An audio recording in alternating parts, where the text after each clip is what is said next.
नमस्कार मित्रांनो. भारत हा केवळ मंदिरांचा देश नाही, तर साहसाचा आणि असीम श्रद्धेचा देश आहे. अशी काही ठिकाणे जिथे पोहोचण्यासाठी तुम्हाला केवळ भक्तीच नाही, तर अपाट धैर्याचीही गरज असते. आजच्या या विशेष भागात आपण पाहणार आहोत भारतातील अशी 10 देवस्थाने, जिथे जाण्याचा रस्ता तुमच्या अंगावर काटे आणल्याशिवाय राहणार नाही. चला तर मग सुरुवात करूयात. पहिलं आहे केदारनाथ मंदिर, उत्तराखंड. केदारनाथ हे भगवान शिवांच्या 12 ज्योतिर्लिंगांपैकी सर्वात महत्त्वाचे मानले जाते. पौराणिक कथेनुसार कुरुक्षेत्राच्या युद्धानंतर पांडवांना आपल्या बांधवांच्या हत्येच्या पापातून मुक्त व्हायचे होते. भगवान शिव पांडवांवर रागावले होते आणि त्यांना दर्शन देऊ इच्छित नव्हते. म्हणून त्यांनी बैलाचे रूप धारण केले. जेव्हा भीम त्यांना पकडण्याचा प्रयत्न करत होता, तेव्हा भगवान शिव जमिनीखाली अदृश्य झाले आणि त्यांचा पाठीचा कुबड असलेला भाग केदारनाथमध्ये राहिला. येथील शिवलिंग हे नैसर्गिक शिळेच्या स्वरूपात असून ते बैलाच्या पाठीसारखे दिसते. आदि शंकराचार्यांनी 8व्या शतकात या मंदिराचा जीर्णोद्धार केला होता. हे मंदिर मंदाकिनी नदीच्या काठावर असून कडाक्याच्या थंडीत 6 महिने हे मंदिर बर्फाखाली असते. या ठिकाणी पोहोचण्यासाठी आपल्याला देहरादून विमानतळापासून साधारण 250 किलोमीटर सोनप्रयागपर्यंत पोहोचवावे लागते. तसेच रेल्वे मार्गाने तुम्ही ऋषिकेशपासून 230 किलोमीटरचा प्रवास करून सोनप्रयागपर्यंत पोहोचता आणि सोनप्रयाग ते किंवा गौरीकुंडापासून 18 ते 21 किलोमीटरचा पायी प्रवास केदारनाथसाठी करावा लागतो. तसेच दुसरे ठिकाण म्हणजेच अमरनाथ गुफा, जम्मू काश्मीर. अमरनाथ गुफा हे हिंदू धर्मातील अत्यंत पवित्र स्थान मानले जाते. या गुफेचे सर्वात मोठे वैशिष्ट्य म्हणजे येथे चंद्राच्या कलांनुसार बर्फाचे शिवलिंग आकाराला येते.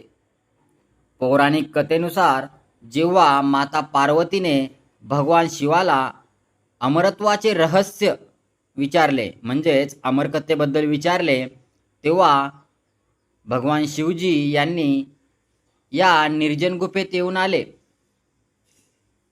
त्यांना घेऊन आल्यानंतर गुफेत शिरण्यापूर्वी त्यांनी आपले अलंकार आणि चंद्र पहलगाममध्ये, नंदीला बैलगाममध्ये आणि सर्पाला शेषनाग तलावात सोडले. भगवान शिव कथा सांगत असताना कोणाही जिवंत प्राण्याने ती ऐकू नये अशी त्यांची इच्छा होती.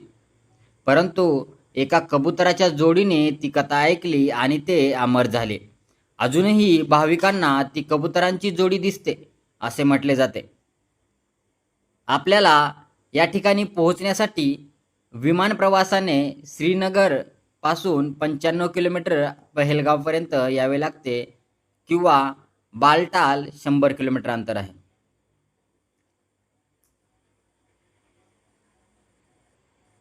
रेल्वे स्टेशन म्हणजेच रेल्वे मार्गाने आलात तर तुम्हाला जम्मू तावी हे एक जवळचे स्टेशन आहे. तिथून 300 किलोमीटरच्या आसपास या ठिकाणाचे अंतर पडते. तसेच ट्रेक पहलगावपासून 45 किलोमीटर म्हणजे 3 ते 4 दिवस किंवा बालटालपासून 14 किलोमीटर म्हणजेच 1 दिवस तुम्हाला पायी चालावे लागते. तसेच तिसरा म्हणजे हिमाचल प्रदेश येथील श्रीखंड महादेव. श्रीखंड महादेव यात्रेला अमरनाथ यात्रेपेक्षाही कठीण मानले जाते. येथील शिवलिंग सुमारे 75 फूट उंच असून ते एका उंच शिखरावर स्थित आहे.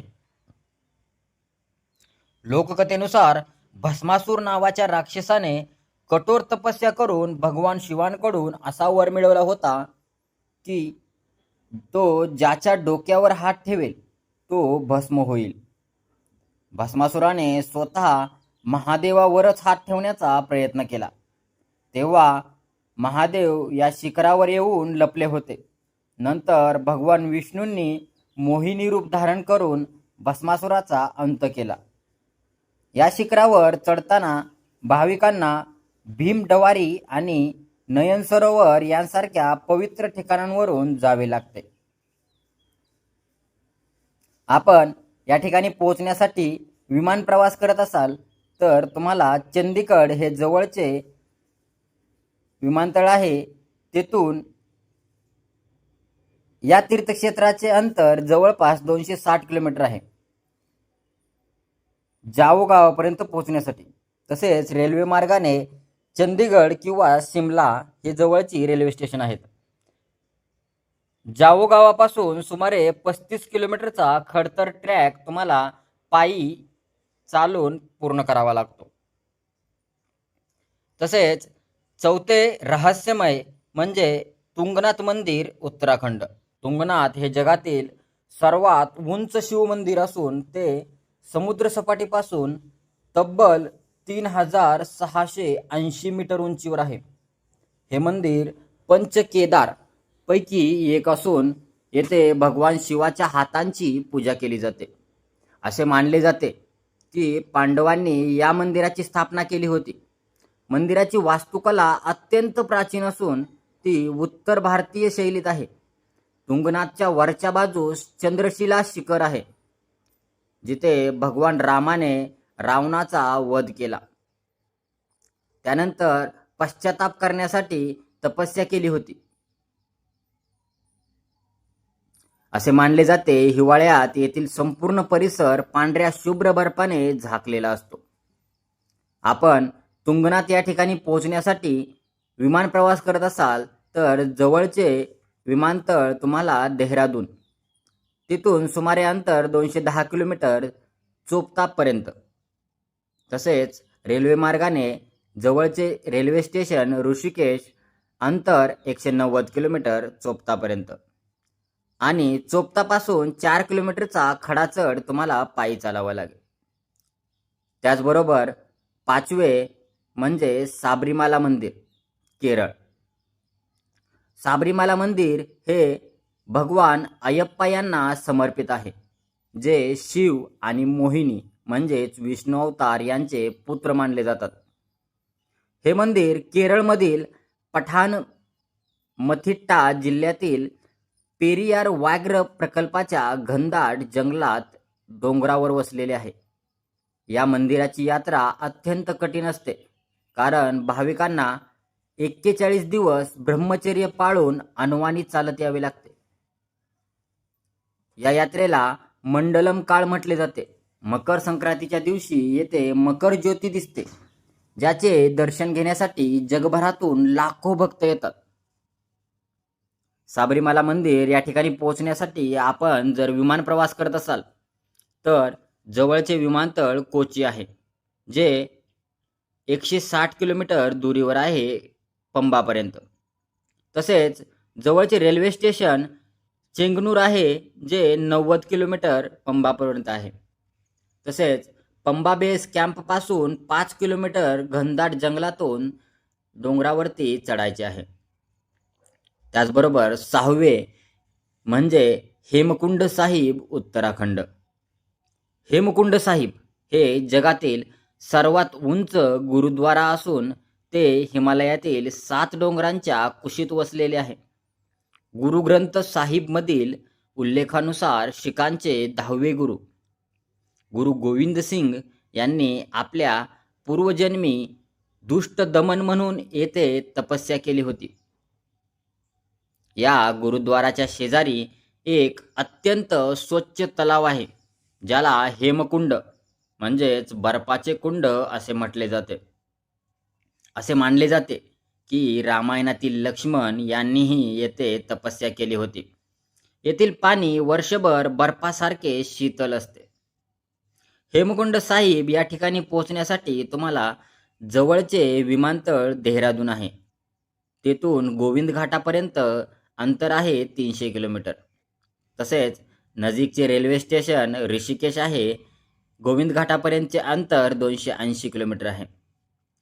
आणि गोविंद घाट ते घांगरिया 13 किलोमीटर आणि तिथून हेमकुंड साहिब 6 किलोमीटर असा हा प्रवास आहे. सातवे महत्त्वाचे तीर्थक्षेत्र म्हणजे हरिश्चंद्रगड, महाराष्ट्र.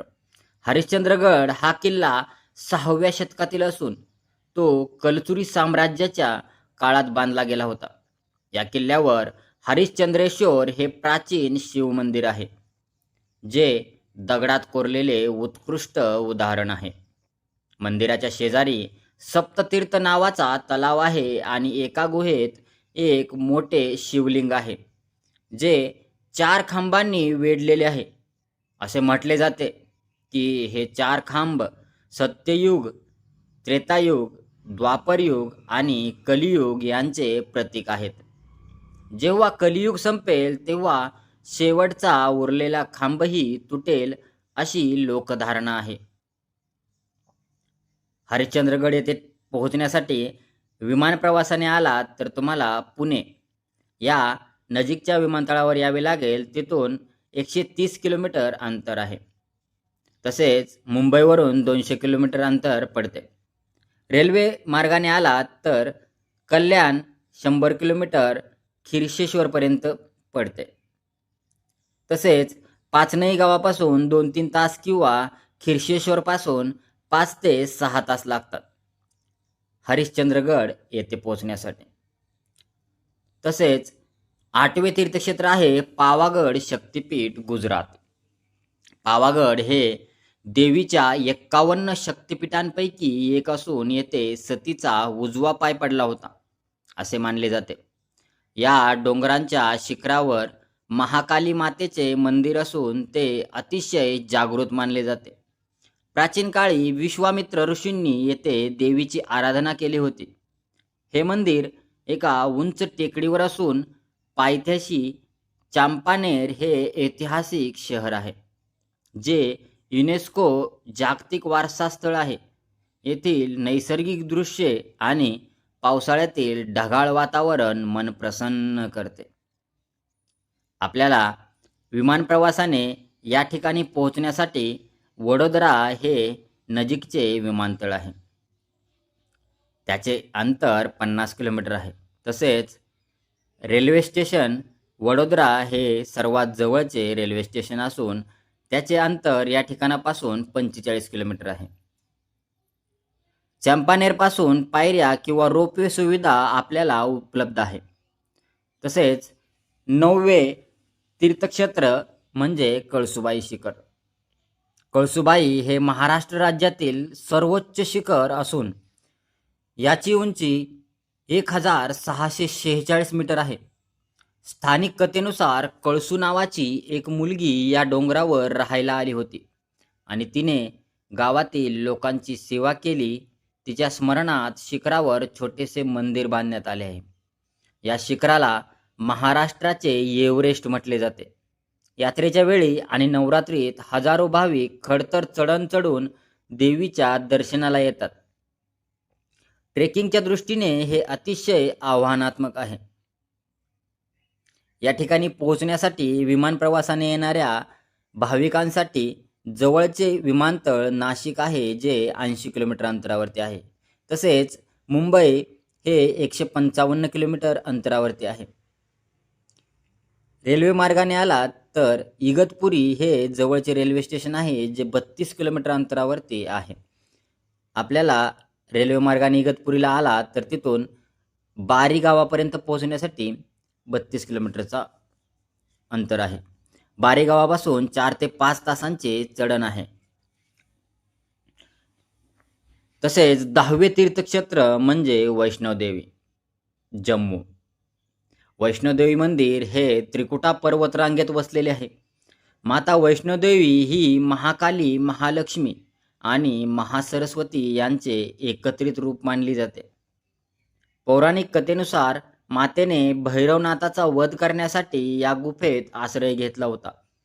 भैरवनाथाचा वध केल्यानंतर मातेने त्याला वर दिला की जोपर्यंत भक्त तुझे दर्शन घेणार नाहीत तोपर्यंत त्यांची यात्रा पूर्ण होणार नाही.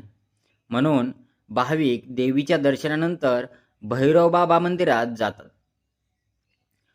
आपल्याला विमान प्रवासाने या ठिकाणी पोहोचण्यासाठी नजीकचे विमानतळ जम्मू आहे, जे कटरापर्यंत 50 किलोमीटर अंतर आहे. तसेच रेल्वे मार्गाने श्री वैष्णवमाता देवी कटरा थेट स्टेशन आहे. कटरापासून 13 किलोमीटरचा पायी मार्ग किंवा घोडा, पालखी आणि हेलिकॉप्टर सुविधा सुद्धा आहेत.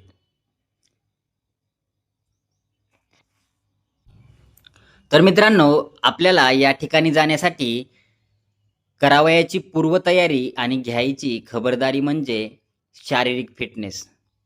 तुमची कार्डिओ स्ट्रेंथ चांगली असायला पाहिजे. तसेच हवामानाचा अंदाज घेऊन नियोजन करावे.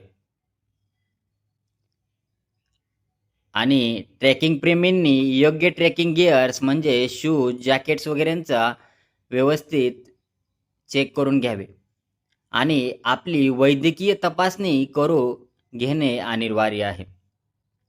तर मित्रांनो, ही होती भारतातील 10 अशी देवस्थाने जिथे पोहोचणे हे प्रत्येक भक्ताचे आणि ॲडव्हेंचर प्रेमींचे स्वप्न असते. तुम्ही यापैकी कोणत्या ठिकाणी गेला आहात किंवा जाण्याची इच्छा आहे, कॉमेंट्समध्ये नक्की सांगा. व्हिडिओ आवडला असेल तर लाईक करा आणि चॅनेलला सबस्क्राईब करायला विसरू नका. भेटूया पुढच्या भागात. तोपर्यंत हर हर महादेव.